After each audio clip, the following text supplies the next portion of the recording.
विश्व को शांति, करुणा और मैत्री का संदेश देने वाले महाकारुणिक भगवान बुद्ध एवं भारत देश में दोबारा फिर से भगवान बुद्ध के धम्म को वापस लेकर के आने वाले परम पूज्य बोधिसत्व डॉक्टर बाबा साहब अम्बेडकर, इनको मेरा कोटि कोटि नमन है।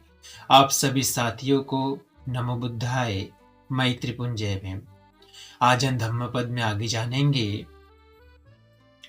एक कथा धम्मपद की जानेंगे, जिसमें एक बार जब भगवान बुद्ध श्रावस्ती में विहार कर रहे होते हैं, उस समय जो मछुआरों का ग्रुप होता है, समूह होता है, वो नदी के किनारे मछलियां पकड़ने जाता है।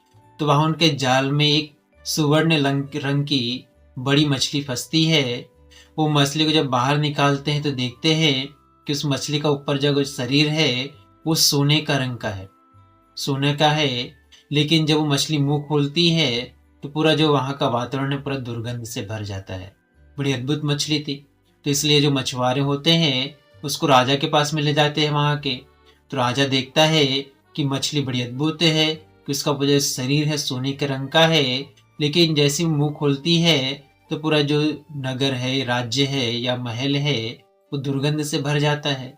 तो राजा उस मछली को रथ में बैठवा करके भगवान बुद्ध के पास में लेकर के जाता है और भगवान बुद्ध से पूछता है कि भगवान, ये अद्भुत मछली आज मछुआरों को मिली है, इसका जो शरीर है, इसका रंग सोने का है, इसका जो मुंह से जो दुर्गंध निकल रही है, इसका क्या कारण है?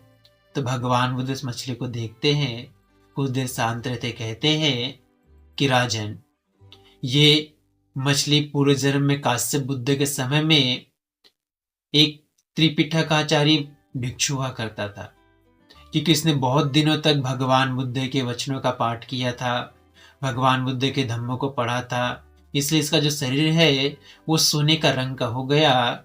लेकिन इसने दूसरे भिक्षुओं की, अरध भिक्षुओं की, दूसरों की निंदा करता रहता था, उनकी चुगलियां करता रहता था, इसलिए इसके मुंह से इस प्रकार से दुर्गंध निकलती है।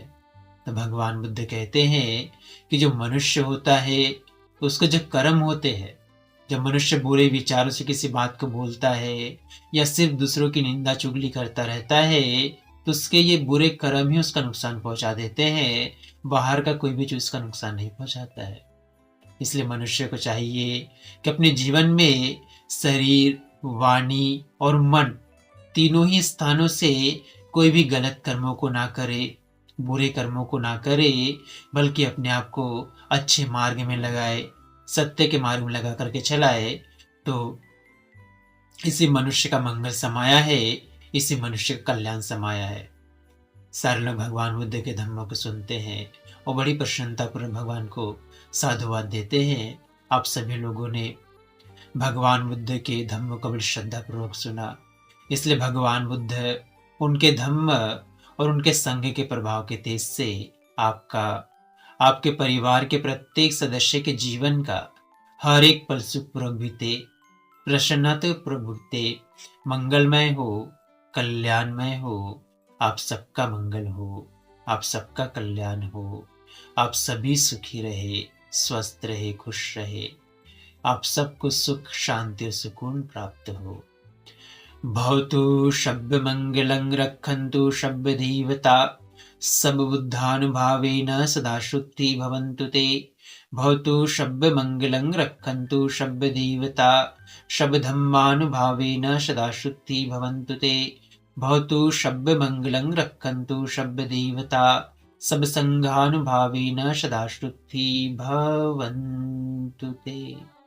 साधु साधु साधु।